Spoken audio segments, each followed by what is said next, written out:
내 몸에 염증이 쌓이고 있다. 최근 의학계에서는 거의 모든 질병의 원인을 만성염증으로 보고 있다.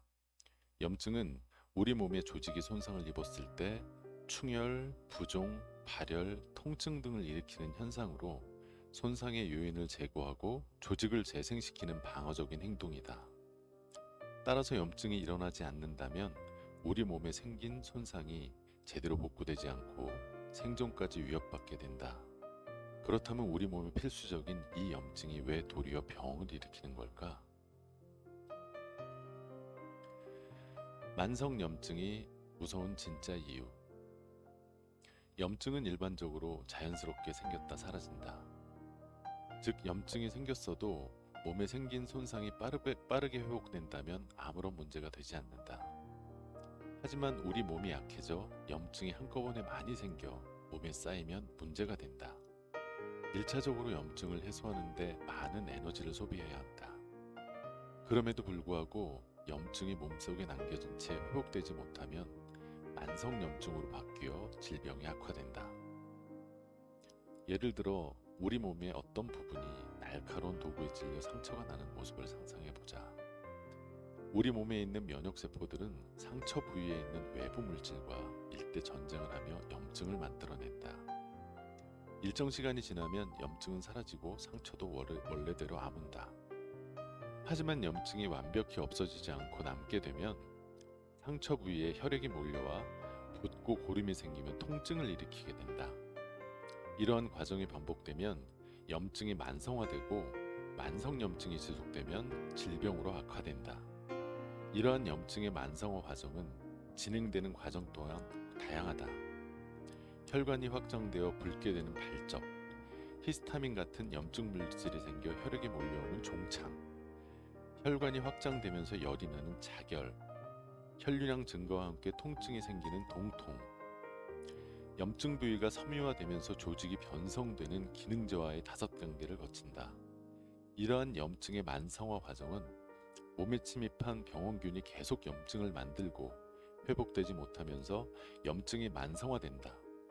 몸에 유입되는 독성 물질이 염증을 반복해 만들며 만성화되기도 한다. 면역 기능 저하로 처음부터 만성염증이 되는 경우도 있다. 염증이 만성화된 사례들은 우리 주변에서 쉽게 찾아볼 수 있다. 발목을 삔 후 치료를 했지만 이거 제 과정이에요. 저하고 똑같아요. 발목을 삔 후 치료를 했지만 몇 년이 지나도 이유 없이 통증이 반복되는 것이 한 예이다. 특히 비가 오는 날이면 발목 삔 자리가 옥신거리기도 하고 열감을 느끼기도 한다. 이는 염증 부위가 만성화된 것으로 치료 후에도 염증 물질이 계속 분비되어 통증을 유발하는 것이다. 또 다른 예로 교통사고를 당한 사람들 중에 치료 후에도 주기적으로 통증을 호소하는 경우들을 들 수 있다. 이 역시 마찬가지로 만성염증이 부상당한 부위에 남아있기 때문이다. 출산 후 불현듯 으슬으슬 춥거나 비가 오는 날이면 통증이 나타난다는 산후풍이 반복되는 것도 염증이 만성화된 결과이다.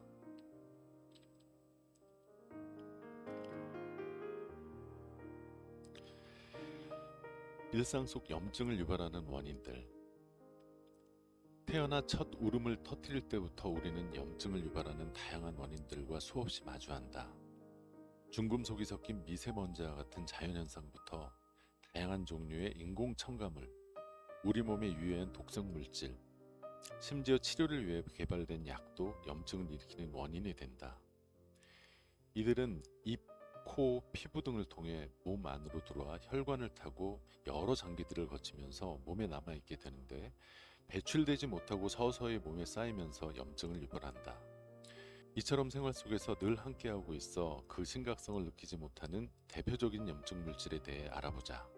대표적인 염증 유발 물질 5가지. 첫 번째, 오염된 먹거리. 매끼 밥상에 올라오는 식재료인 쌀, 육류, 생선, 채소 등에는 잔류 농약, 중금속과 같은 유해 물질들이 섞여 있기 쉽다. 이들은 쉽게 사라지지 않고 우리 몸에 쌓여 염증을 일으키는 원인이 된다. 우리가 먹고 있는 생선에 중금속이 전혀 없다고 장담할 수 있는가? 어쩌면 미량을 넘어 위험한 수준의 중금속이 포함되어 있을지도 모른다. 소, 돼지, 닭 등 가축을 키울 때 많이 쓰는 항생제는 우리의 먹거리에 남겨지고 채소와 곡류 등에 쓰이는 농약 또한 우리의 식탁으로 되돌아오고 있다. 모르는 사이에 몸에 쌓이는 중금속, 항생제, 잔류농약 등의 유해 물질은 염증이라는 이름으로 우리를 괴롭힐 수 있다는 사실을 명심해야 한다. 또한 가공식품, 음료 등에는 맛과 보존을 위해 식품 첨가물이 함유되어 있다. 착색제, 표백제, 감미료, 방부제 등 다양한 목적을 위해 필요한 성분으로 위장하여 식품에 첨가되고 있는 실정이다. 화학물질로 구성된 첨가물은 몸 안에 들어가 위, 간, 소장, 대장 등을 거치면서 염증을 유발하고 혈관에도 흔적을 남긴다. 우리 몸에 쌓이면 독소로 작용하는 것이다. 대개 식품 첨가물이 허용 지수 이내에 있기 때문에 괜찮다고 생각한다. 하지만 오랜 기간 몸에 계속 쌓인다면 병이 생길 가능성은 더욱 높아진다. 언제까지 미량이라고 안심하고 먹을 것인가? 가공식품을 많이 먹는 사람들이 과연 건강한지 우리는 한번 생각해 볼 필요가 있다. 두 번째, 약. 대다수의 사람들은 아프면 당연히 약을 먹어야 한다고 생각한다.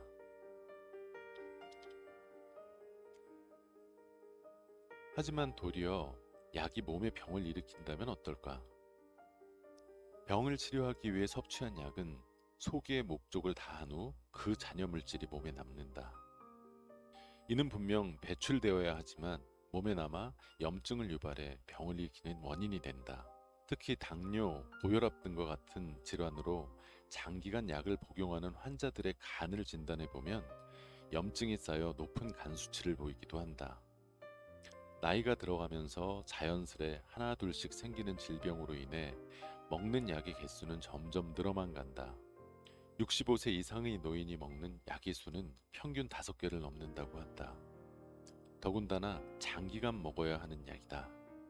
이렇게 오래 복용해야 하는 약이 있다면 몸에 쌓인 염증을 해소하는 생활이 더욱 필요하다. 세 번째, 술. 알코올은 몸에 들어오면 빠르게 아세트알데히드라는 독성 물질로 바뀐다. 이는 숙취 물질로 몸 밖으로 빠르게 배출되지 못하면 간 세포에 손상을 입히고 심혈관계, 중추신경계 등에 악영향을 끼친다. 또한 알코올 대사의 결과로 지방산을 과다 생성하여 지방간을 만들고 내장 지방을 늘게 한다. 내장 지방은 배를 나오게 하는 주 원인이기도 하지만 늘어난 내장 지방이 주변 장기들을 압박하여 해당 장기들의 기능을 저하시키기도 한다. 이렇게 축적된 내장 지방은 염증을 유발하고 대사성 질환을 일으키는 주요 원인이 된다. 네 번째, 환경 호르몬. 생활 환경 주변에는 플라스틱, 비닐, 캔 등으로 포장된 식음료가 많이 있다.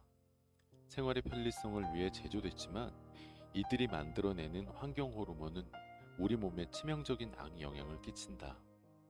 즉, 편리함과 건강을 맞바꾼 화학물질인 것이다. 환경 호르몬의 정식 명칭은 내분비 교란 물질로 몸에 들어와 마치 호르몬처럼 작용한다. 그 결과 정상적인 호르몬이 생성되거나 작용하는 것을 방해하여 성장 억제, 생식 이상 등을 유발한다. 특히 환경 호르몬인 제노에스트로겐이 성조숙증을 유발한다고 알려져 걱정하는 부모들이 적지 않다. 최근에는 성조숙증을 앓고 있는 어린 여학생들이 늘고 있는 추세이며 실제 한의원을 찾아오는 엄마들 중에는 아이의 초경을 늦추는 한약을 요구하는 사람들이 꽤 많다. 초경이 빠르면 키가 더 크지 않을 것이라는 우려 때문이다. 환경 호르몬은 학습장애, 과잉행동장애, 자폐증 등을 유발하며 당뇨, 심혈관 질환 등의 대사성 질환이 생길 위험성을 높인다.